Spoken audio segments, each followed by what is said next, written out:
On the first day that the Republican-controlled House of Representatives was back in session, the Republican majority passed a rule restricting the transfer of money from the Social Security Retirement Fund into the Social Security Disability Insurance Program. Some fear that this will lead to the Social Security Disability Trust Fund going bankrupt by 2016. This all may be a bit unfamiliar and confusing, so let's start by answering the question, what is Social Security and how will it affect you in the future? Social Security is a program first initiated by President Franklin Delano Roosevelt in 1935, and it was designed as a safety net to support retirees and the elderly. Before he started the Social Security program, care for those people who were too old to work was traditionally provided by the family members or poorhouses, which, in the wake of the Great Depression and other economic factors, was becoming a less viable option. After the law took effect, monthly paychecks were then sent to individuals aged 65 or older who were no longer working.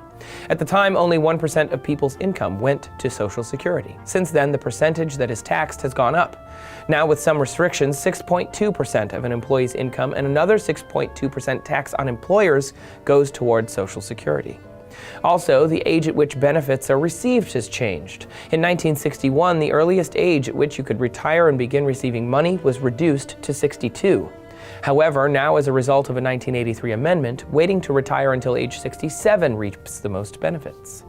Subsequent amendments over the years have also expanded the realm of care to the disabled, dependent children, surviving spouses, and others. Problems with Social Security have arisen over the years mainly due to changes in the population. In 1935, there were 16 workers for every Social Security recipient in the United States, and now it is closer to a 3-to-1 ratio. In 1975, it was reported that taxes soon wouldn't cover Social Security payments, so the taxes went up and benefits were reduced. In 1983, a similar crisis occurred, and President Reagan formed the Greenspan Commission to study and suggest solutions to Social Security, but no real fix was found. So what does Social Security look like right now? Currently, the numbers from the government suggest that most people 65 or older receive Social Security, and that money represents about 38% of their income.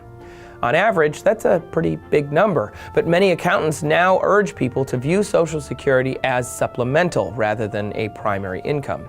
However, reports also suggest that half of older married couples and 3/4 of unmarried older people rely on Social Security for a majority of their income. Experts say that at the current rate, the Social Security Trust Fund will be bankrupt by 2033. But to be clear, that doesn't mean millennials won't get any money from the government. They will still get some, they just won't get all of the benefits that previous generations experienced. They will get about 77% of original fund estimates, unless, of course, a major Social Security overhaul happens, which some people in politics, like Democratic Senator Elizabeth Warren from Massachusetts, are already calling for. To find out more about how our government works, check out our video on the Supreme Court and their potential bias, or click on our other video about the jobs report and what it really says about our economy. New videos, 6 days a week. Please subscribe.